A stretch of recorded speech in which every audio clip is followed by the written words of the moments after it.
speakers, Dr. Mike Hoover. Mike is past president of Vanderbilt County Medical Society and really represents the best in physicians in our community and sort of serve as a template of what we want this center to produce. So Mike is going to speak on behalf of our medical community. Over 250 volunteer physicians teach at the IUSME Medicine, and without those physician support, none of this would be possible for the School of Medicine. So Mike?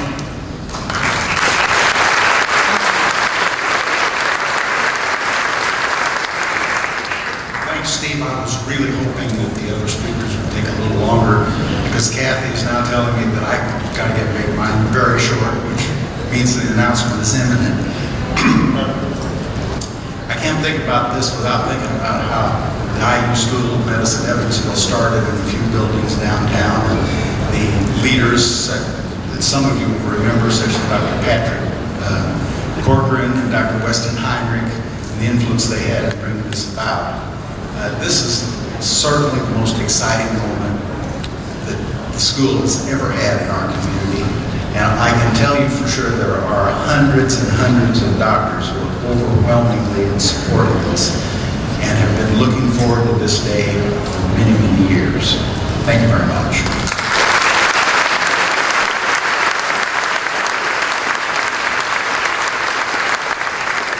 Thank you, Dr. Hoover. Okay. After the trustees reach a decision, we'll ask the selected team to come up and speak to the crowd for a short period of time.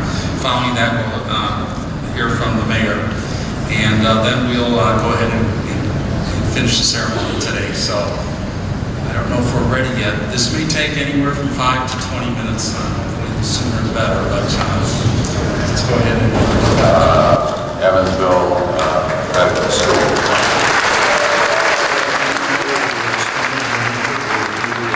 5 current projects, 2 on the Bloomington campus, 2 on the IUPUI campus, and 1 in South Bend. We then heard a report on the repair rehabilitation update from Paul Sullivan. And then the next item took quite some time, and I'm going to call on Vice President Morrison to make a brief presentation about the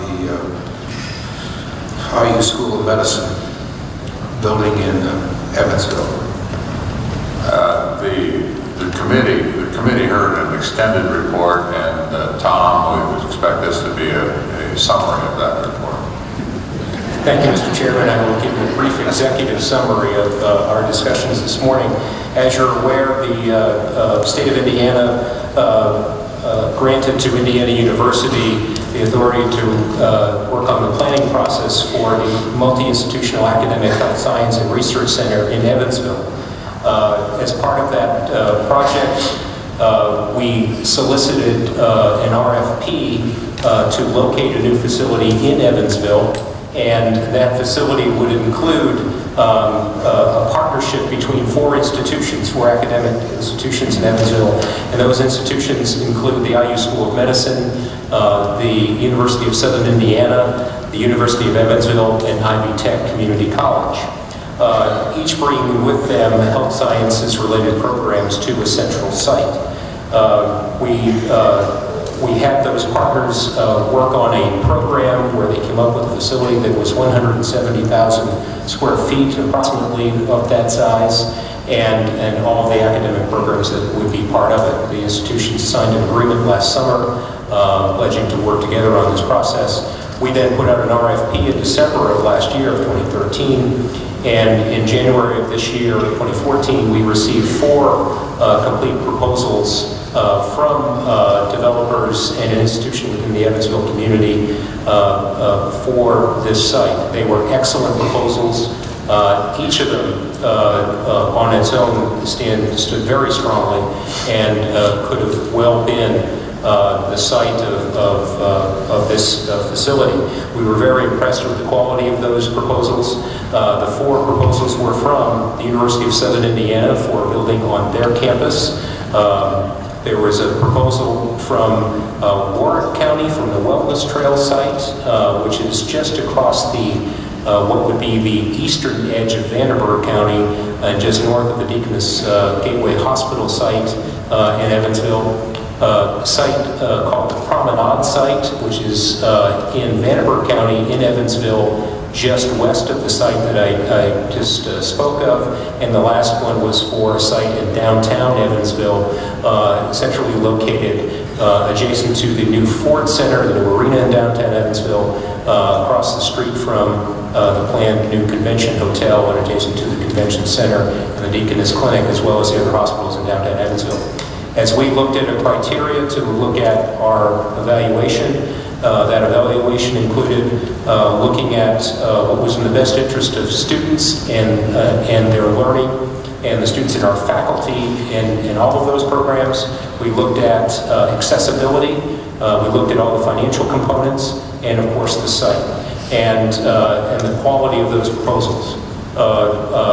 When it came down to looking at it just on a financial basis, the proposal from downtown Evansville was at a cost of $69.5 million, but it included $35 million of public incentive, therefore reducing that cost down to approximately $34 million. Same could be true for the Warren County site, with a total cost of $59 million, but it included $24 million of public incentives. Again, so therefore making those two sites almost equal in terms of their financial proposals. With that, we evaluated all of those proposals. Again, excellent proposals from each one. It goes without saying that, and we said this morning, my compliments to the people of Evansville and all that were involved in this process, not only our internal team, but the community of Evansville. This was a very, very productive process. It was an intense process, and everybody, there were strong interests on all sides, but the community of Evansville is to be commended for their work in this regard, and I will turn it over to the President. And Mr. Chairman, I'll just summarise my remarks from this morning, and just note that given the proposal data that was presented by Vice President Morrison this morning, strong student preferences express the recommendations of the local hospital leadership and input received from our academic partners, including from Vice President and Dean of the Medical School, Terry Hess. I recommend to you that this project be located at the downtown site described.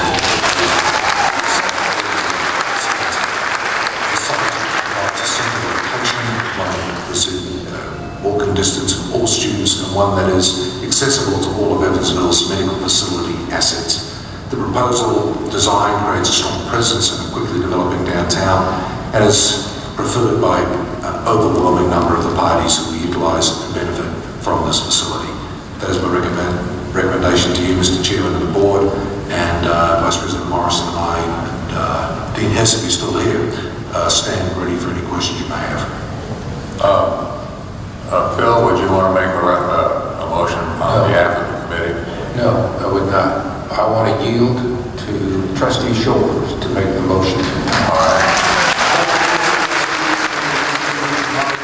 Honor and pleasure to move approval of the recommendation from our facilities vice president and our president that the multi-institutional academic health sciences project be located in downtown Evansville. In making this motion, I want to tell all of you as trustees that a beloved icon of this university, Dr. Herman Wells, whose picture is above us here, told a young undergraduate, Sigma Nu, many times when he learned that I was from Evansville, that he had few regrets as president, but one of them was that there was not a significant IU footprint in southwestern Indiana. And in his book, Being Lucky, he explains why that is.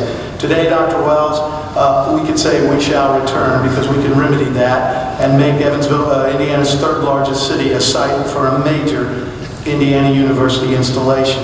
I want to thank in making this motion the visionary leadership and energy of Dr. Steve Becker at the IU Med Center in Evansville.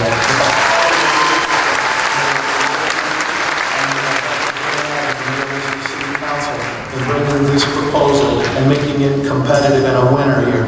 The political leadership of Representative now Auditor Suzanne Crouch, and the business and labor leadership and the coalition of the downtown personified by Bob Jones, all making this a successful proposal, a win for Evansville, Indiana.